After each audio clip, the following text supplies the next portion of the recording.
Buenos días para todos. El Señor se digne bendecirles grandemente y de manera especial hoy en su día santo.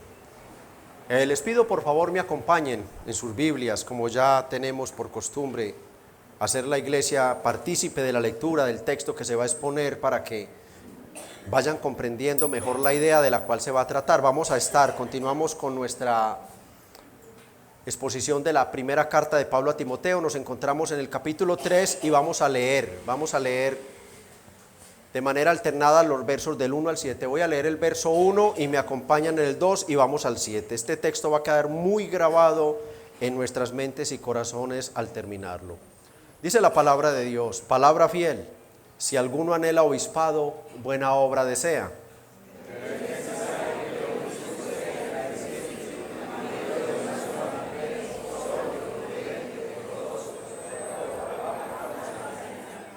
No dado al vino, no pendenciero, no codicioso de ganancias deshonestas, sino amable, apacible, no avaro.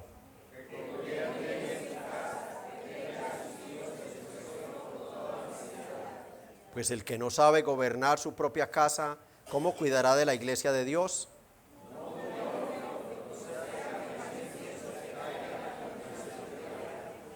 Todos. También es necesario que tenga buen testimonio de los de afuera, para que no caiga en descrédito y en lazo del diablo. Volvamos todos al verso 6, por favor. No un neófito, no sea que envaneciéndose caiga en la condenación del diablo. Oremos. Espíritu Santo, fiel inspirador de la palabra, que viniste de manera especial en el Nuevo Testamento a establecer la iglesia, que viniste de manera especial a llenar aquellos hombres que tú ibas a usar para establecer las iglesias universales, iglesias formadas por pecadores de toda raza, nación o lengua, iglesias formadas de manera especial por judíos y gentiles, como hoy, Señor, vemos no solo el testimonio bíblico, sino a través de la práctica en todo el universo. Gracias, Espíritu Santo, por haber inspirado al apóstol Pablo en aquel tiempo para escribir estas líneas a aquel joven ministro llamado Timoteo, para que él y la iglesia de Éfeso comprendieran el cuidado que debían tener al nombrar nuevos ministros. Hoy somos nosotros los que estamos en el proceso de establecernos como iglesia local o de ser establecidos por ti, amado Padre, aquí en Bello. Y llegará el momento, oh Dios, donde necesitemos confirmar a hombres, y queremos, Señor, hacerlo de acuerdo a tu corazón, no de acuerdo a las inclinaciones de nuestro corazón. Y para eso nos has dado, Señor, esta lista de cualificaciones que estamos estudiando. Te pedimos, Espíritu Santo, que hoy ayudes al débil, insuficiente predicador, una vasija de barro vacía, no solo vasija de barro, sino también vacía. Él no tiene nada, no tiene ningún don, él no tiene ninguna virtud, él no tiene ningún conocimiento, él no tiene ninguna capacidad intrínseca. Pero Espíritu Santo, llena esa vasija, llénala de tu gracia, llénala tu Espíritu Santo y úsala para hablar a quienes escuchan, por los cuales también te pido de igual manera.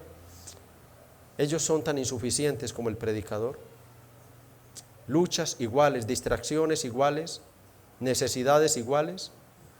Y te pedimos, Espíritu Santo, que la obra que hiciste con este texto en la iglesia del primer siglo sea hoy hecho en esta iglesia.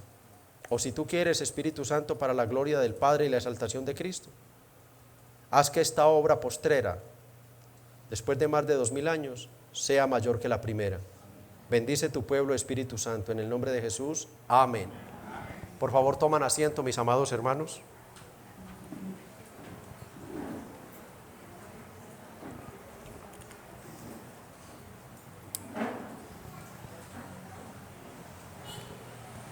Continuamos avanzando en el estudio expositivo y consecutivo de esta miniserie sobre los requisitos exigidos para aquellos hombres que anhelan el oficio pastoral.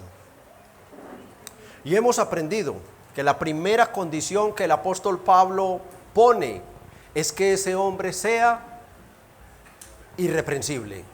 La primera condición que pone Pablo es el vestido, es lo que va a cubrir, es el paraguas que cubre todo el demás cuerpo que nos da el apóstol Pablo en este texto. Que sea irreprensible, no perfecto, no sin pecado, porque como hemos aprendido, en ese caso nadie aparte del Señor Jesucristo calificaría para ser pastor.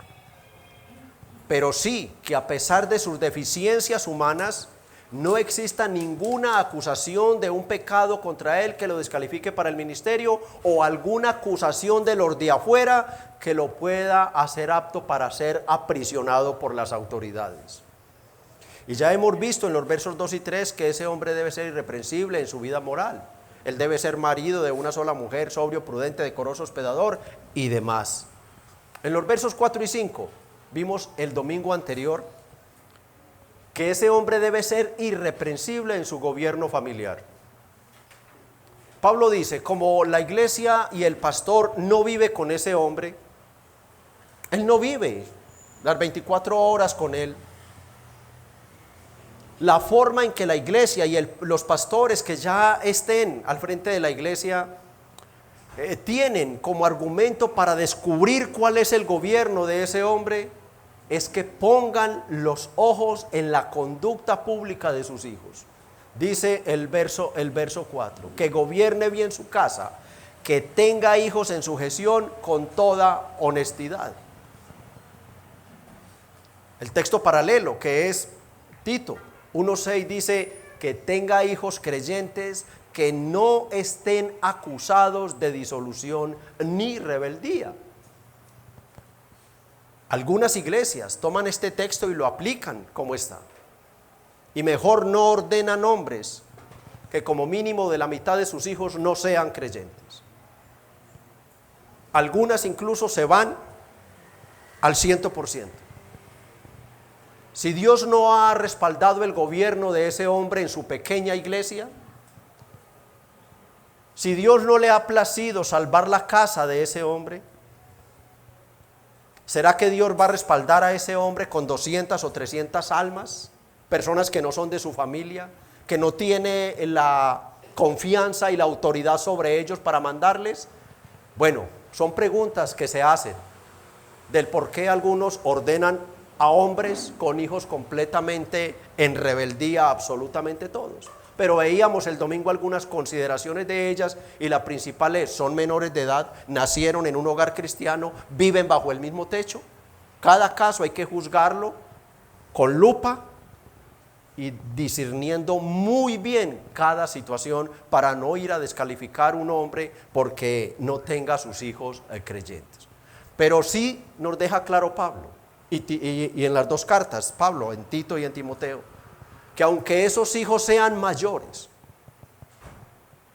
aunque no sean creyentes, su padre debe haberlos educado de tal manera en el área espiritual que esos hijos lo demuestran con su conducta. En Tito dice, que no estén acusados, o sea, hay un testimonio público que están dando los hijos. Que esos hijos no estén acusados de ese hombre que se va a poner como pastor, de disolución, de rebeldía y de todo lo que puede ocurrir en este mundo con los jóvenes.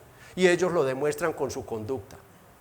Públicamente ellos deben dar un testimonio: aunque no es creyente, mi padre me educó de tal manera que yo vivo de acuerdo a esas normas que hay en mi casa. Si es mayor y vive bajo el mismo techo, ese joven, aunque es mayor y no es creyente, ese joven es completamente, con toda honestidad, sujeto a su padre, con toda honestidad. El padre no tiene prebendas como veíamos el domingo pasado. Él no es: mi amor, vaya pues, pero entonces a tal hora esté aquí. No hace negocios con él. Es que aquí gobierno yo. Y como no quiso ir a la iglesia, no le gustó la iglesia: papá, es que no me llame, es que no me gusta ir allá, no me gusta cómo oran y cantan. Pues hijo querido, mi casa es una copia pequeña de esa iglesia, y si no quieres estar en esa iglesia, tampoco quieres estar aquí. Ahí está la puerta. ¿Llegará a ese punto? Claro que sí, tiene que llegar. Porque para ese padre que anhela el pastorado, primero está la gloria de Dios que el amor complaciente con sus hijos. Que el amor complaciente con sus hijos. Si están bajo su mismo techo, deben estar completamente sujetos al gobierno de su Padre con toda honestidad. Pablo da una razón. Él dice, porque el que no sabe gobernar su propia casa de acuerdo a la autoridad y mandamientos de Dios, 3 o 4 personas, es el argumento de Pablo, su propia casa, su propia familia, ¿cómo gobernará la iglesia del Señor? Vuelvo a decirlo, con 100 o 200 personas que no tienen que ver con su familia, ¿lo respaldará el Señor en su gobierno? Esas son las preguntas que quedan.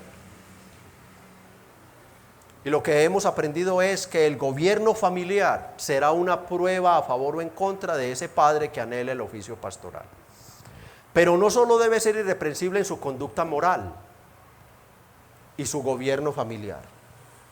En tercer lugar, Pablo dice en el verso 6 que ese hombre que anhela el obispado debe ser también irreprensible en su madurez cristiana, en su testimonio cristiano. El tema de este verso es la madurez espiritual exigida para el candidato a pastor, ya que sin ella no podrá enfrentar y resolver de acuerdo a la palabra de Dios todas las dificultades que se presenten en una iglesia local, no un neófito. El título es El pastorado, anhelo de muchos, oficio de pocos, quinta parte. Hemos visto con el día de hoy 7 sermones de estos 6 versículos. 7 sermones de 1 hora y quizás un poquito más de estos 6 versículos, buscando que ustedes hayan sensibilizado su mente y su corazón para el aprendizaje, para el día que les toque nombrar un pastor, ustedes sepan que no van a ser movidos por emociones, por amistad, porque es que predica bien, porque es que habla bien, porque es que es el más rico de la iglesia, porque es que es el más servicial, porque es, no, es por lo que dice la palabra de Dios. Es por lo que dice la palabra de Dios. Es porque ustedes lo van a medir. Ese hombre sabe que va a ser medido por otros. Ese hombre ha alcanzado una humildad increíble, porque los seres humanos no somos humildes, pero él ha alcanzado esa humildad, esa mansedumbre para dejarse medir y pesar por otros. ¿Por quiénes? Por la iglesia. Pero aparte de eso, ese hombre sabe que antes de anhelar o en el tránsito de su anhelo por el pastorado, él se está midiendo, él se está subiendo constantemente a la báscula de estas cualificaciones y está mirando si su peso está acorde o está cercano con lo que el Señor dice. Estaremos viendo un requisito para el pastorado, la madurez espiritual. Leamos el verso 6 de nuevo.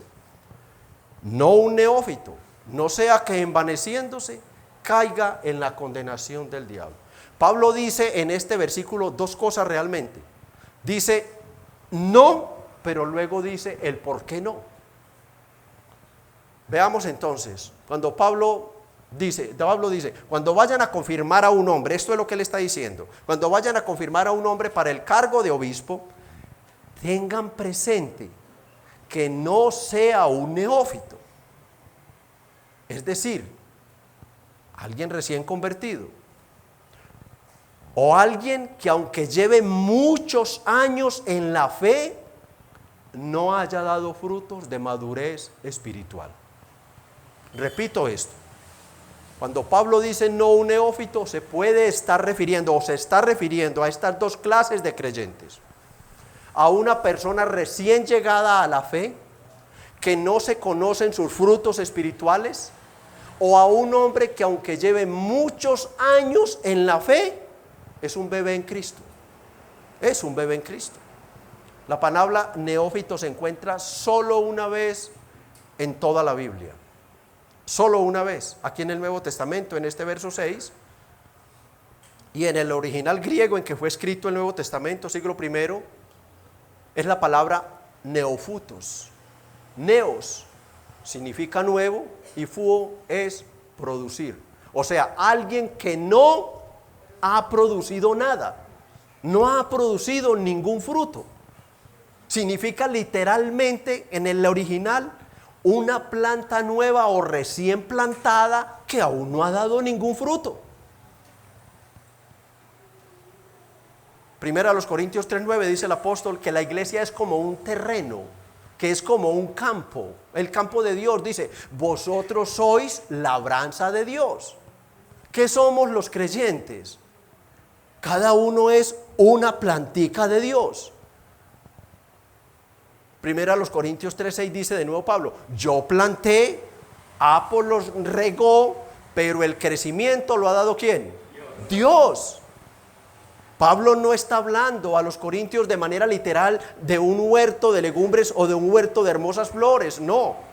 Él está hablando de personas, de creyentes, y lo que Pablo les está diciendo es: yo planté la semilla del evangelio en ustedes los creyentes, pero Apolos regó, o sea, Apolos los discipuló, a esos nuevos creyentes los discipuló, ese es el riego, pero al final de cuentas el crecimiento lo ha dado Dios. Así como la planta tiene un tiempo para dar sus frutos, así al neófito, por muy sobresaliente que sea en la iglesia, por muy sobresaliente que sea, por muy activo que sea, por muchos dones que se vean en él, por mucho conocimiento que aparente tener, por muy carismático que sea, calma. Hay que darle un tiempo de maduración. Hay que conocer su convicción doctrinal, y esto puede llevar años. Que realmente la doctrina que él cree sea la doctrina que viva y sea la doctrina que enseñe. Un neófito puede creer una cosa, vivir otra y enseñar otra. Hacerle un gran daño a la iglesia. No solo él, sino a la iglesia.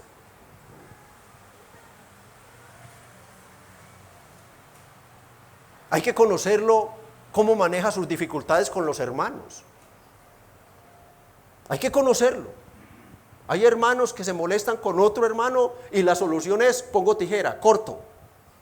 Entonces llega el pastorado, empieza a darse cuenta que los hermanos están criticando, murmurando de él, y al último él se queda sin ovejas porque deja de hablarles a los hermanos. ¿Sí? Un neófito, por muchos años que lleve en la iglesia, puede ocurrir eso. Mientras más me desprecian, ¿qué debe hacer el pastor? Más amar.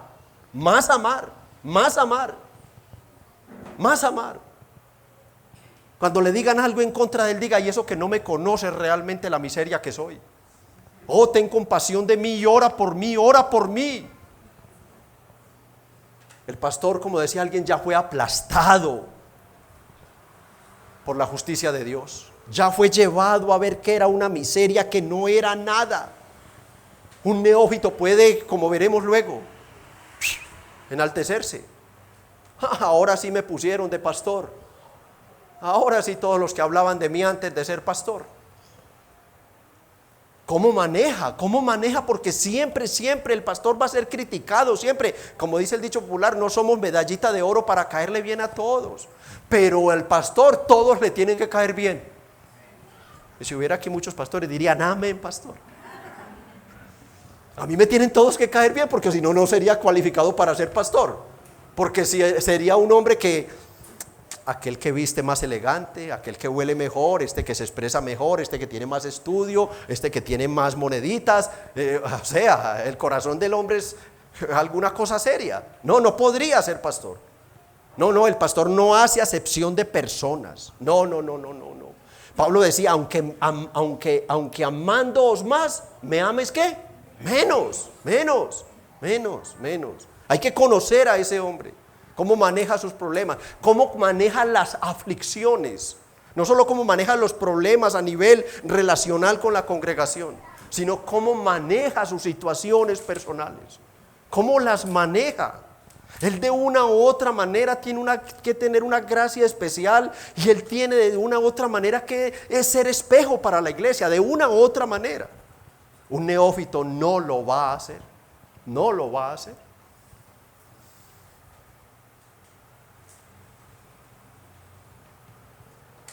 Hay que medirlo también, aunque no siempre es, pero hay que medirlo, como de una vez esos hombres que anhelan el pastorado, de una u otra manera ya están sirviéndole a la congregación. Ellos ya le están sirviendo desinteresadamente a la congregación. Hay que medirlos también e irlos mirando su esmero por estudiar teología. Quien quiere servirle al Señor de una u otra manera, a él lo pica un gusanito, como una avispita, Y aunque el estudio es tan duro, es que ¿quién puede comprender la palabra de Dios? Él quiere y Él se esfuerza por estudiar. Un neófito no. Un neófito puede creer que con lo que tiene es suficiente. Y lo que vamos aprendiendo aquí, hermanos, que queda muy claro con las palabras del apóstol Pablo, es que Dios no tiene prisa para nombrar a sus ministros. Y nosotros, menos. Dios no tiene prisa para nombrar a sus ministros y nosotros mucho menos. Si Dios tuviera prisa para nombrar a los ministros, ¿a los cuántos años habría nombrado al ministro de ministros? ¿Cuántos años esperó para soltarlo al ministerio? ¿Cuántos? 30 años. 30 años.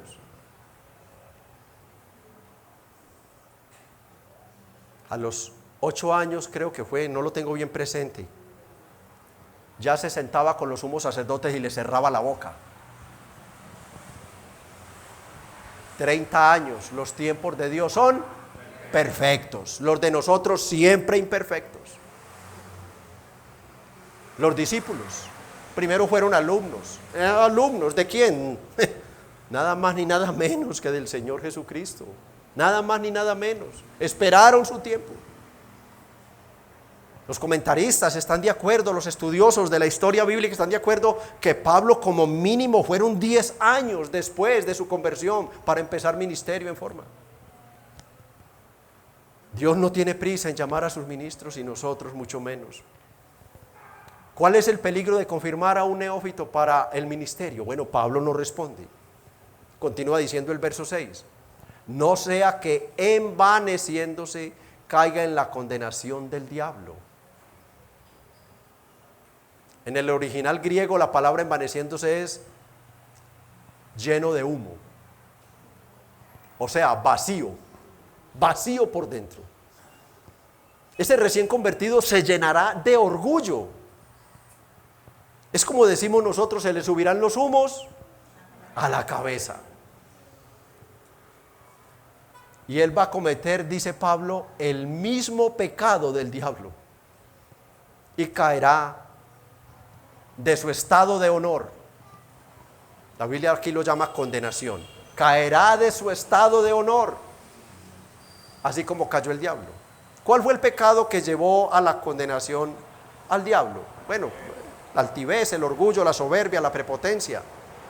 La escritura dice allá en Ezequiel 28, vamos a Ezequiel 28 por favor. ¿Quién era este ser? Vean brevemente, vean. Perfecto eras en todos tus caminos, desde el día que fuiste creado hasta que se halló en ti maldad. 16. Seguimos con los versículos. A causa de la multitud de tus contrataciones fuiste lleno de iniquidad y pecaste. Hasta ahí no había pecado este ser angélico. Por lo que yo te eché del monte de Dios y te arrojé de entre las piedras de fuego, oh querubín protector. Nada más ni nada menos. Sigue.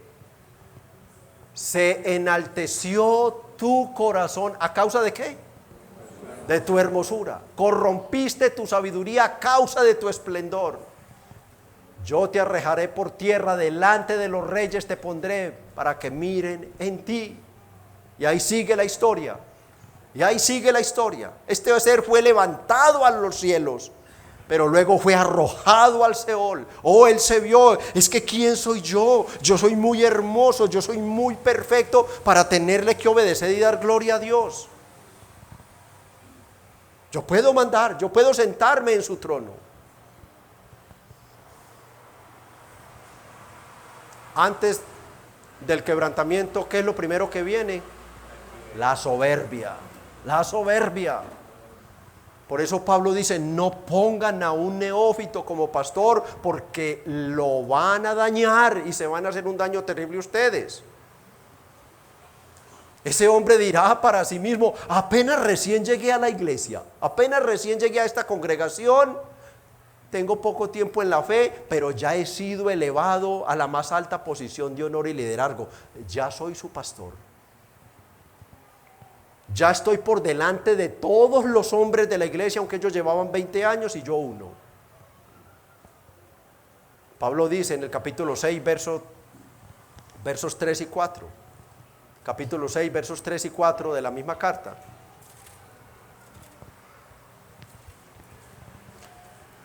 Si alguno enseña otra cosa y no se conforma a las sanas palabras de nuestro Señor Jesucristo y la doctrina que es conforme a la piedad, está envanecido, nada sabe.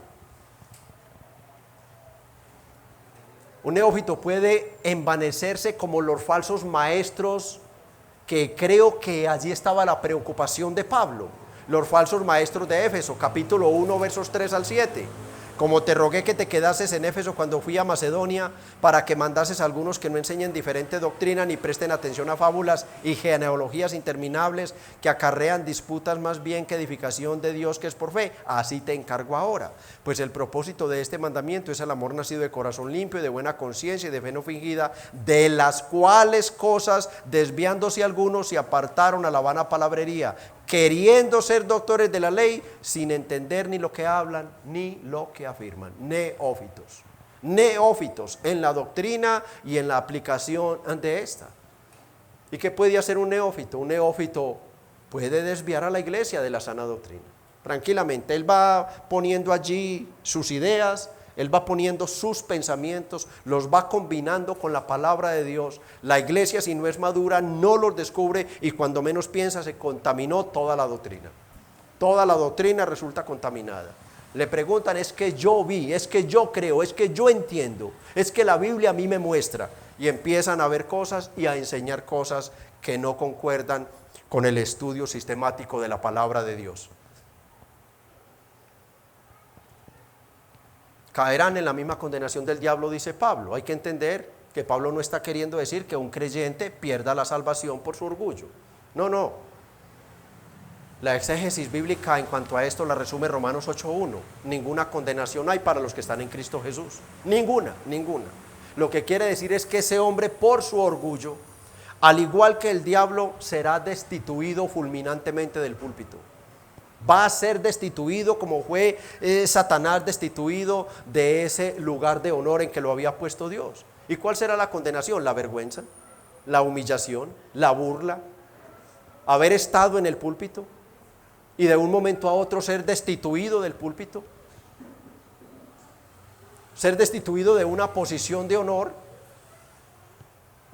Si Dios destronó a Saúl, habiendo sido puesto por Dios mismo, acabó con la vida de Elí, habiendo sido puesto como sacerdote del pueblo por Dios mismo, y destronó a un ser angelical del cielo como el diablo, ¿cuánto más Dios podrá bajar a un pastor del púlpito cuando no fue él el que lo puso allí?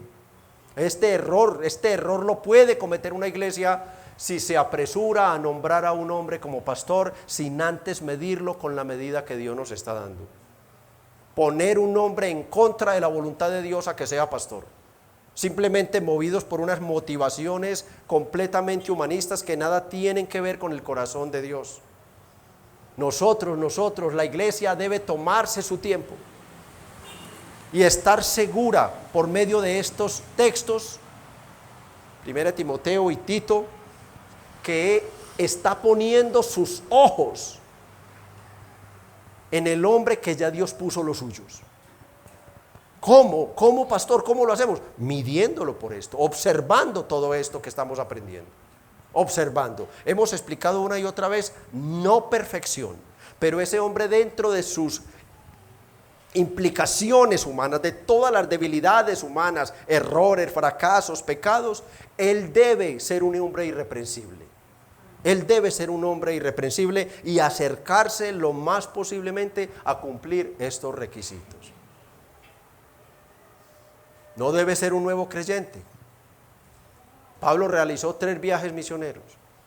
En el primer viaje, ¿qué hizo? Establecer iglesias, principalmente por Asia Menor. Pero el testimonio bíblico nos dice que ¿cuántos pastores estableció en ese primer viaje misionero? Ni uno. ¿Por qué? Porque eran recién convertidos. Pero cuando realiza su segundo viaje misionero, en Hechos 14:23 nos dice que él y Bernabé establecieron ancianos en cada iglesia y constituyeron ancianos en cada iglesia, y habiendo orado con ayunos, los encomendaron al Señor en quien habían creído. ¿Por qué en el segundo viaje? ¿Por qué no lo hicieron en el primer viaje? Porque no había nadie con la experiencia doctrinal necesaria para ser pastor. Eran neófitos en la doctrina y en la fe. Volvemos aquí al punto principal.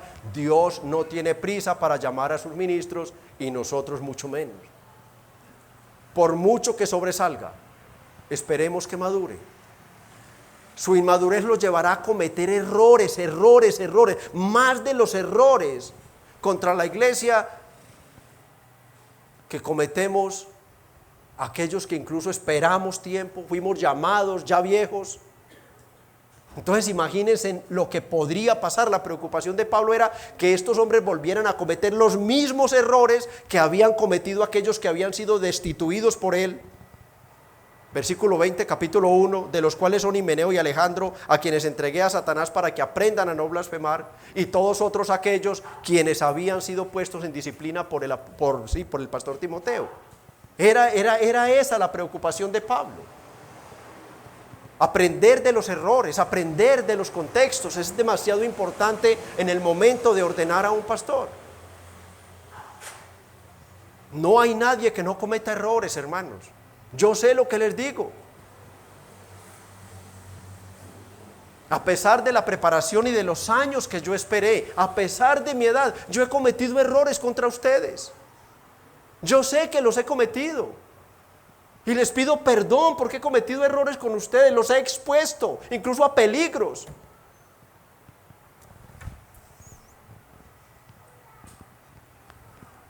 Solo les quiero contar algo de un error que cometí.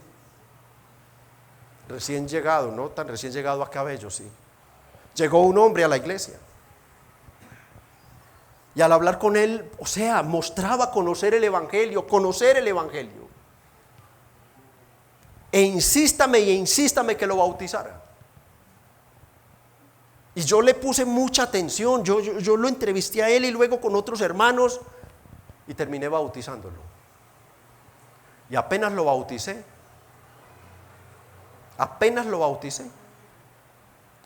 empezó a estafar la iglesia, a amenazar la iglesia y a pedirle dinero a la iglesia, con unas invenciones y unas amenazas impresionantes. Al mismo pastor lo llamó y me dijo una noche: necesito 50,000 pesos o me voy a consumir vicio, usted sabrá qué hace. Así. Pero lo más triste, lo que más me dolió, los hombres sabían cómo enfrentarlo y me llamaban, pero empezó a llamar personas, mujeres, hermanas, como mi madre, como mis hijitas. Y yo decía: Señor, ¿qué hice? Confronté a ese hombre, le rogué que se arrepintiera, que si estaba arrepentido entonces empezara a ir devolviendo las platas que ya había recibido, y lo que hizo fue amenazarme. Entonces me tocó expulsarlo de la iglesia. ¿Se dan cuenta el craso error que cometí? El viejito que es Ernesto.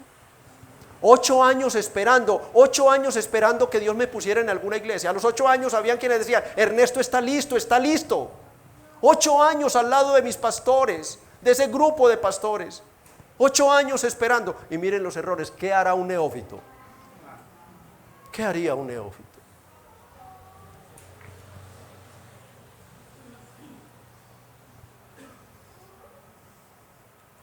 Al decir no un neófito, Pablo no se está refiriendo, con el caso incluso personal, de la vivencia personal, a la edad cronológica de un hombre. No asegura la edad cronológica, es que es un hombre adulto. No, ¿qué va? No. Es que para esto, ¿quién es suficiente?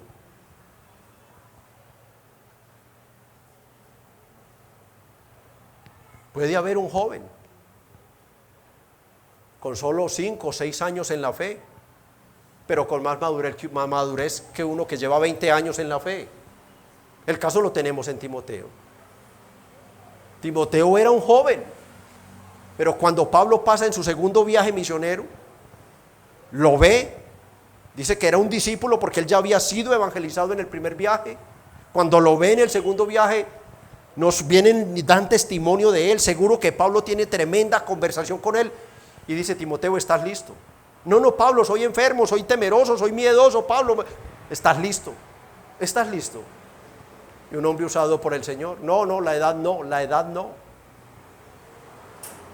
Es el conocimiento que se tenga de la doctrina, el aprecio que se tenga por esa doctrina, la consistencia que se tenga en la doctrina, la práctica que se tenga debido a esa doctrina. Cuánto me ha afectado a mí, porque para yo estar convencido de lo que les estoy enseñando es porque primero tiene que haberme afectado a mí. Tengo que tener convicción de que nosotros estamos lo más cerca posible a la verdad de Dios.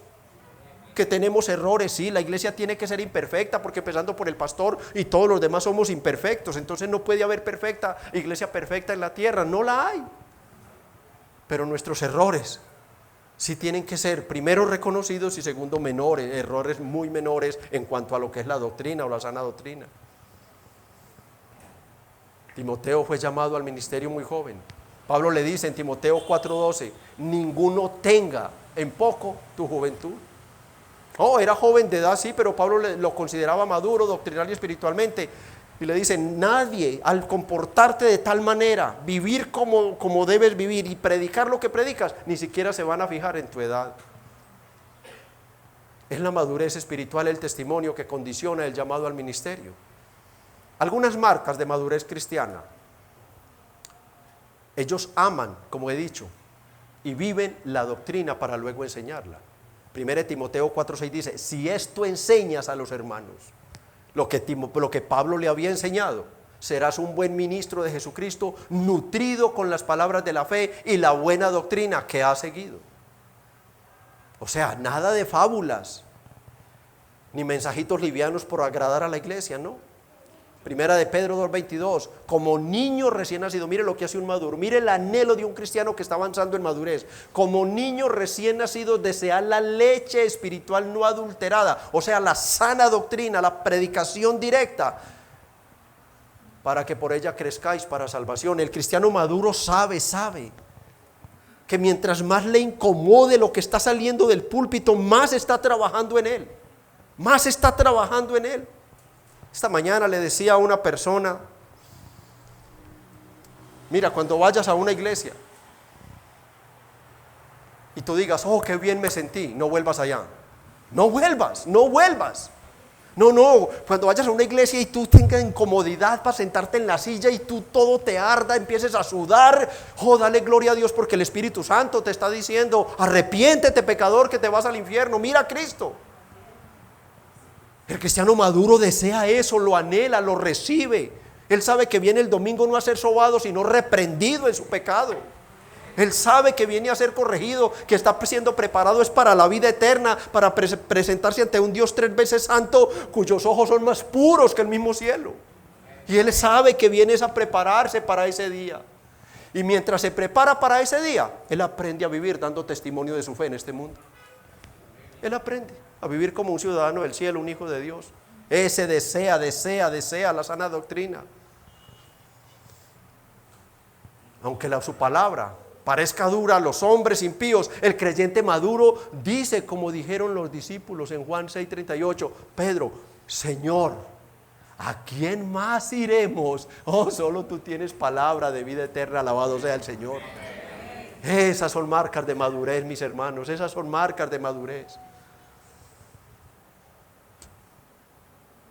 Mientras más duro me den, más profunda será la herida que me deje el látigo y más me recordará que no lo debo volver a hacer.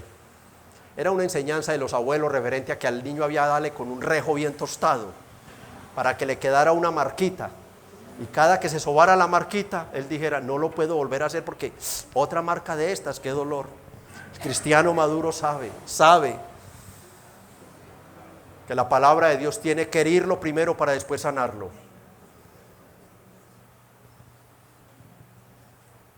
El creyente maduro tiene discernimiento, él empieza a discernir entre el bien y el mal. Hebreos 5:14. Él allí sabe que es ese alimento sólido, que es esa palabra sólida, la que le puede llevar a discernir. Pero el alimento sólido, vea, el alimento sólido, en el verso anterior había hablado de los inmaduros. Ahora dice, pero el alimento sólido es para los que han alcanzado madurez, para los que por el uso tienen los sentidos ejercitados en el discernimiento del bien y del mal. A mí no me meten chucha por liebre, no. No, ya hay un discernimiento. A mí que no me vengan con cositas. A mí me tienen que mostrar un estudio sistemático de la Biblia para que me digan dónde está un error. A mí no me van a sacar un versículo de la Biblia para hacerme una doctrina de él. Yo ya sé, ya lo conozco. ¿Por qué? Porque me he expuesto a la doctrina, creo la doctrina, vivo la doctrina. Y va a ser muy difícil que lo engañen, va a ser muy difícil. Ese es el creyente maduro, sabe lo que Dios aprueba y lo que Dios desaprueba. El creyente maduro usa la palabra para medirse a sí mismo. Esta es otra marca maravillosa. El creyente maduro usa la palabra para medirse a sí mismo y no para juzgar a los demás. 1 Timoteo 1:15, ¿qué dice Pablo? ¿Qué es él? Palabra fiel y digna de ser recibida por todos, que Cristo Jesús vino al mundo para salvar a los pecadores, de los cuales ustedes son los más pecadores. El neófito, ¿qué va a decir? Él es el santo y la iglesia la pecadora y el otro los malos. No, el creyente maduro siempre sabe que él es el más malo de los más malos. Por eso una iglesia bíblica es muy difícil que murmure de otro hermano. Esa es una marca de inmadurez, obvia, la murmuración. ¿Por qué? Porque si yo veo un defecto en el otro hermano, yo tengo que callarme y decir, los míos son muchos más. Son muchos más. Es que ese hermano falla en eso, yo fallo mucho más. Marca de madurez. No critico, no juzgo, no opino de mis hermanos. Yo soy más malo que ellos. Yo soy más inmerecedor de la gracia que ellos. Y eso es lo que hace que una iglesia se valore, se ame, se respete, crezca en pureza, santidad y consagración. Porque dice, todos aquí somos iguales y necesitados los unos de los otros. Iglesia, por más profesional que sea un hombre, por más simpático que sea, por más impactante que sea su personalidad, por muy buena posición económica que tenga, por muy bien que se exprese, por muy bien que predique, por más seminario que tenga, por más teólogo que sea, si su testimonio de vida no demuestra su madurez espiritual por el bien de sus almas, no lo ponga como pastor. No lo ponga como pastor. Aún los seminarios sabemos que es una gran bendición, allí se dan las herramientas para que ese hombre sirva de mejor manera al Señor. Allí hay una capacitación, pero los seminarios no hacen pastores. Los pastores los escoge el Señor y los da el Señor. Amada iglesia, la aplicación principal de este mensaje es: Dios no tiene prisa en nombrar a sus ministros y la iglesia mucho menos. No te afanes a elegir a un hombre solo porque te parece que es que tiene tantas cualidades pastor y lo estamos desperdiciando y se nos lo llevan para otra parte. Si se lo llevan, siempre descansaremos en la providencia y soberanía de Dios. Ten calma, no confirmes un neófito, porque después que lo confirmes, tú serás el beneficiado o el perjudicado con él. Tú serás quien reciba los privilegios de ese hombre o reciba los perjuicios por las enseñanzas de ese hombre. Iglesia, al igual que el ser irreprensible en la vida moral y en el gobierno familiar, no son solo cualificaciones para el pastor, sino para todos. De igual manera, el crecer hacia la madurez es responsabilidad de todo creyente. Cada uno haga memoria, autoevalúate. ¿Cuánto tiempo llevas en el Evangelio, amado hermano o amada hermana? ¿Cuánto tiempo llevas? ¿Cuánto tiempo llevas en el Evangelio? ¿Crees tú, consideras tú delante de Dios y de tus hermanos que en este momento, por ese tiempo que llevas en el Evangelio, ya estás a la altura de la madurez espiritual que deberías estar? ¿Ya estás en ese lugar? ¿Crees que has crecido de acuerdo con el tiempo de tu conversión? ¿O todavía manifiestas con tu conducta cosas típicas de un bebé espiritual? ¿Todavía te agobia la comezón de oír? ¿Es que lo que enseñan allá es tan pesado? ¿Es que allá no le dan a uno como una promesa? Es que allá no nos dicen que somos lindos, no, ni importantes, no. Allá nos dicen que a pesar de ser cristianos, reformados, bíblicos, aún continuamos luchando con un remanente de pecado a toda hora. Es que allá no hacen sino decir: sin santidad nadie verá a Dios. Es que allá nos recuerdan que todos los días a las 6 de la tarde nos queda un día menos de vida. No, qué cosa tan brava esa. ¿Te incomodan esas cosas? ¿O das gloria a Dios por ellas? Dar gloria a Dios por ellas. Una marca de inmadurez. ¿Te cuesta asistir al culto? ¿Te cuesta asistir al culto? Cansancio, toda la semana uno trabajando y también madruga el día domingo para allá que le den varilla a uno, a que le recuerden a uno que se va a morir, que deje el pecado. ¿Te cuesta asistir al culto? Es una marca de inmadurez. El creyente maduro anhela estar en lo que ya hemos aprendido, es este lugar, el pedacito de cielo. Lo anhela, lo anhela. El creyente maduro ya sabe que no hay mejor lugar sobre la tierra para estar que la iglesia. Que no hay otro lugar más seguro para su alma, incluso para su mente, sus ojos, su lengua, su corazón. No hay lugar más seguro para estar que la iglesia. El creyente maduro anhela, anhela. Que la abrieran todos los días, de alguna manera iría un ratico. Él no se cansa en la iglesia, el creyente maduro.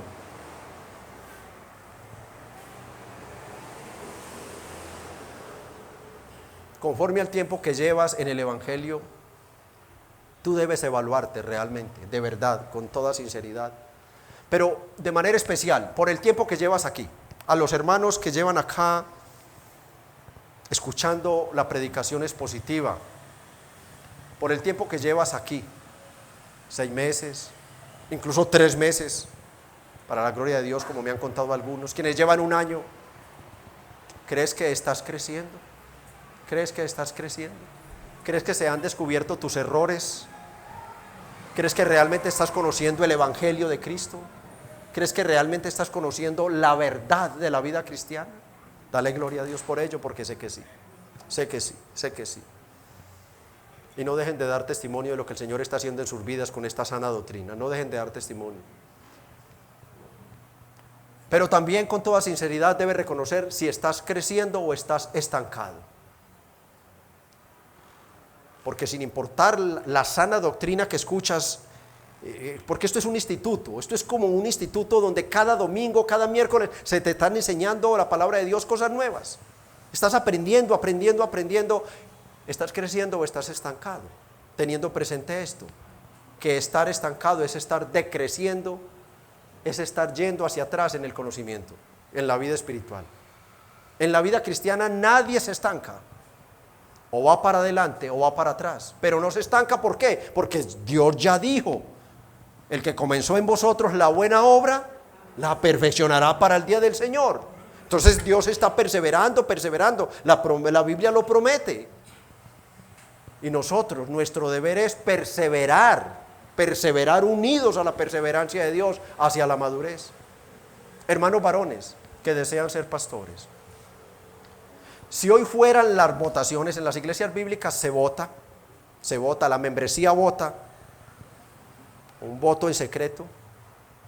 Si hoy fueran las votaciones para aprobarte como su pastor, al aprender la iglesia de estos requisitos, ¿cuántos hermanos podrían votar positivamente por ti?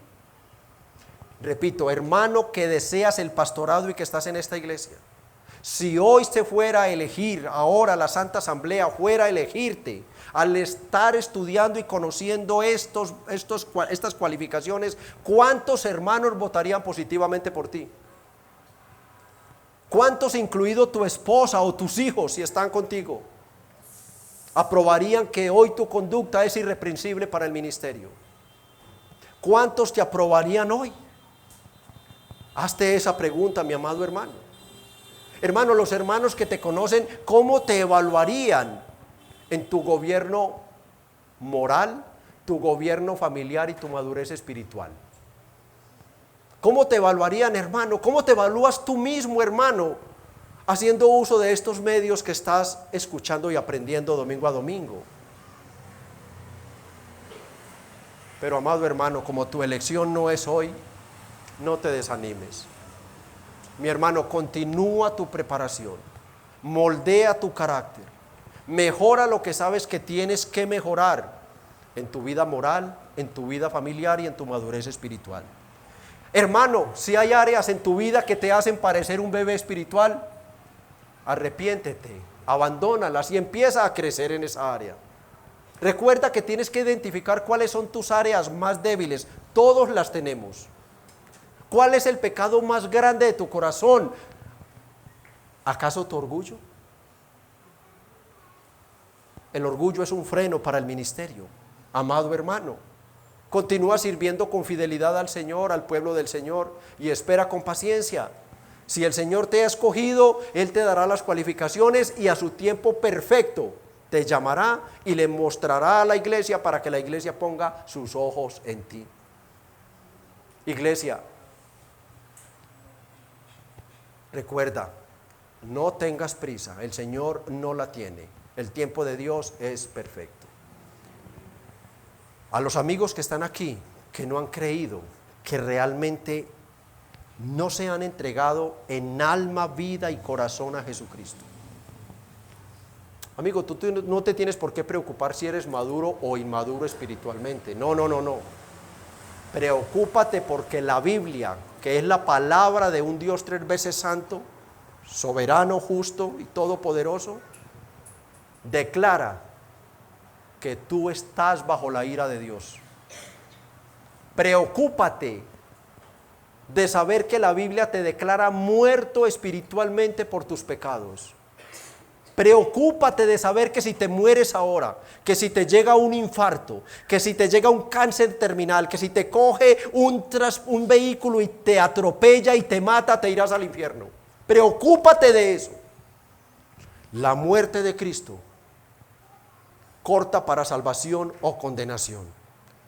San Juan 3:16 dice: de tal manera amó Dios al mundo que ha dado a su Hijo unigénito para que todo aquel que en Él cree no se pierda, mas tenga vida eterna. Porque no envió Dios a su Hijo a condenar al mundo, sino para que éste sea salvo por Él. El que en Él cree no es condenado, pero el que no cree ya ha sido condenado porque no ha creído en el nombre del unigénito Hijo de Dios. No hay dos salvadores, no hay tres salvadores, hay solo un Salvador. El apóstol Pablo dijo: y en ningún otro hay salvación. Amigo, Dios es bueno y te ha extendido su paciencia y la vida, dándote tiempo de que te arrepientas y creas en Cristo. Amigo, considera tu alma en el infierno, considérala en el infierno. Tan real como que estás aquí sentado escuchándome a mí, así debes de estar convencido de la existencia del infierno y del cielo. Así debes de estar convencido. ¿Dónde quieres pasar tu eternidad? ¿La quieres pasar en el infierno? Continúa en tu pecado. Continúa en tu pecado. Yo no te puedo obligar. Continúa. Y esta es la condenación, que la luz vino al mundo, Jesucristo, a decir: arrepentíos porque el reino de los cielos se ha acercado. Pero los hombres amaron más las tinieblas porque sus obras son malas. Es que el pecado es muy bueno. Es que ¿cómo dejo yo a mi amante? ¿Cómo la dejo? ¿Cómo dejo? Pues vete con ella al infierno. O quizás ella pueda reaccionar si está hoy aquí, arrepentirse ella, y tú, creyendo que eres salvo, irte al infierno.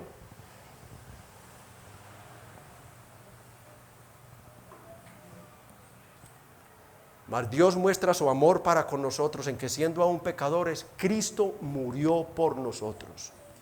Por nosotros. Amigo, yo te invito hoy. Evalúa tu conducta. Considérate muriendo y presentándote ante el juicio de Dios. Si mueres hoy, tu conducta te aprobaría: venid benditos de mi Padre, heredar el reino preparado para vosotros, o apartaos de mí, malditos hacedores de maldad. ¿Cuál sería la respuesta de un Dios 3 veces santo que ha sido testigo de tu más mínimo pensamiento? ¿Cuál sería? Amigo, amiga, niño, joven, adulto o anciano, cree en Cristo. Acepta que Él murió para pagarle a Dios por tus pecados. Cree en Él, cree en Él. Confiésale tus pecados a Él. Entrégate a Él en alma, vida y corazón. Él ha prometido que el que viene a Él no le echa fuera. Hazlo, amigo, y serás salvo de la ira venidera. Padre, te damos gracias, Señor, por tu santa y bendita palabra. Gracias por preparar a tu iglesia, Señor, primeramente para el cielo, para estar delante de ti, pero también muchísimas gracias por prepararnos para el tiempo que nos queda aquí de manera especial. Hoy te damos muchas gracias por estarnos preparando para no ir a fallar en la elección de nuevos pastores. Sabemos que nos estás preparando, que algo traes grande para esta iglesia. Algo grande traes, Señor. Y nos estás preparando con tiempo. Oh, gracias te damos, Padre, por esta porción de las Sagradas Escrituras que has traído a la iglesia en este tiempo. Gracias, Padre, porque a través de la historia, desde que se escribió este texto, ha sido tenido en cuenta por la iglesia de Dios. Gracias porque es el texto que nos ampara, que nos protege de ir a nombrar a un falso pastor, falsos profetas, que nos da, Señor, las herramientas necesarias para descubrirlo antes de irlo a nombrar. Bendice la iglesia, Señor, dale humildad, dale sabiduría y llénala de conocimiento doctrinal. Que la iglesia sepa hacer defensa de la fe, que la iglesia sepa responder por qué cree lo que cree, por qué vive lo que vive, por qué predicamos como predicamos, por qué cantamos como cantamos, por qué oramos como oramos. Gracias, Dios, porque a través de la historia, después de la partida de tu Hijo, nos dejaste los apóstoles, y después de ellos, Señor, nos has dejado pastores fieles a través de la historia. Siempre han habido hombres fieles, siempre han habido hombres fieles a ti, que han defendido tu palabra y la han predicado de tal manera, Señor, que tu nombre es glorificado. Es ella la que tú usas para avanzar tu reino, es tu palabra la que santifica, la que purifica la iglesia, es tu palabra la que consagra a tu pueblo. Y hoy, Señor, nosotros te alabamos y te bendecimos por ello, pero también queremos pedirte humildemente, Padre, que nos concedas responsabilidades, que las responsabilidades del pastor cada vez sean mayores, que cada vez él ponga más y más de su parte por servirle a tu pueblo de una manera correcta, pero que el pueblo también responda. Que cada uno en esta iglesia, Señor, sea llevado a alcanzar niveles de madurez que conlleven a anhelar y a desear y a vivir para el reino de Dios.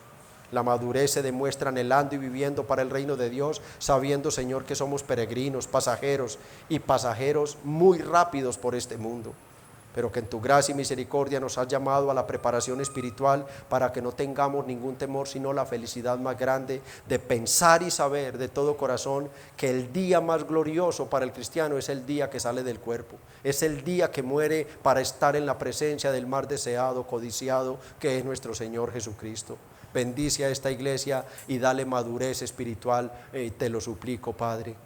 Pero también te quiero pedir humildemente por las personas que están aquí, que aún no se entregan a tu Hijo. Oh Señor, es como estar en una mesa llena de alimentos y no poder tomar un solo bocado. Morir de hambre teniendo todo el alimento. Oh Señor, que nadie de los que ha pasado por este salón y ha escuchado el llamado a venir a Jesucristo vaya a resultar en el infierno, por favor. Oh, llévalos al arrepentimiento, Padre. Llévalos al arrepentimiento, dales el valor para abandonar los pecados, dales humildad para humillar su corazón y comprender cuánto te necesitan a ti. Bendice pues a tu pueblo, Padre, te lo pido en el nombre de Jesús. Amén.